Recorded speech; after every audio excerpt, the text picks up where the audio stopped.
What's good, everybody? Welcome back to my channel. Simon Khalil here. Today we'll talk about if the a7 III is worth the buy in 2022. Let's get into it.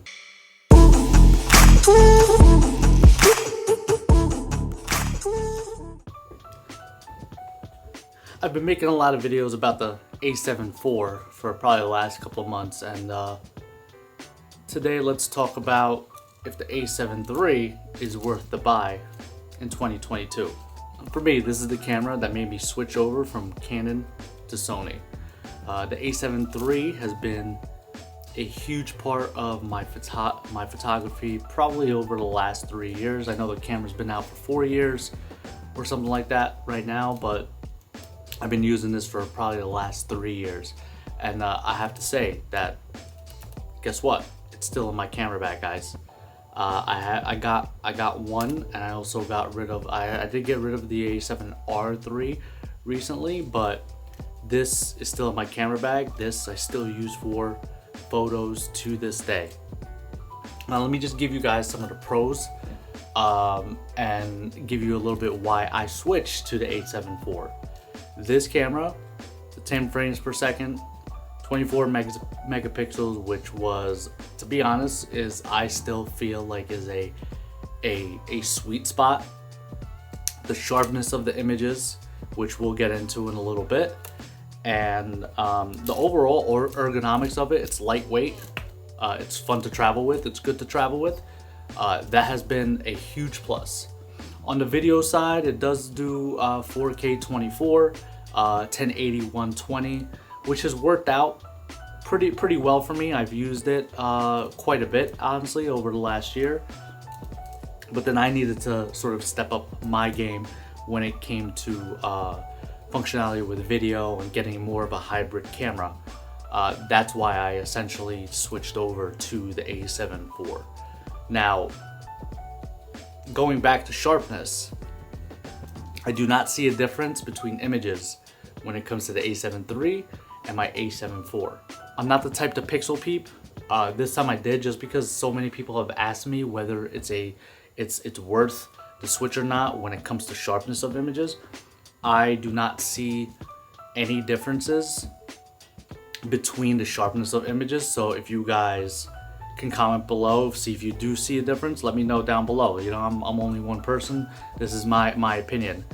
With the 33 megapixels that the a7 IV had, I initially thought I would see a difference, but I honestly see at this particular time no difference between the sharpness of the a7 III and the a7 IV. But the a7 IV, guys, is $2,500. This, when it came out, was $2,000. And now you could currently buy them for about $1,750. If you go to the used market, you could get this boy for approximately $1,000, depending on how many actuations are on the camera.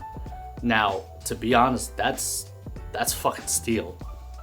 I would love to have the option to buy this camera at $1,000 and spend my money, to be honest, on the glass.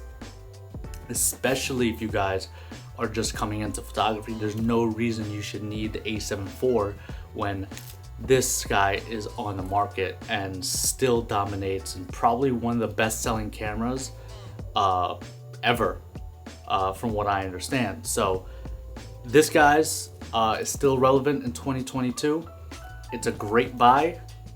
It definitely has its quirks when it comes to why I upgraded, like the articulating screen, as well as some of the more advanced video options, and that's really why, the biggest reason why I upgraded.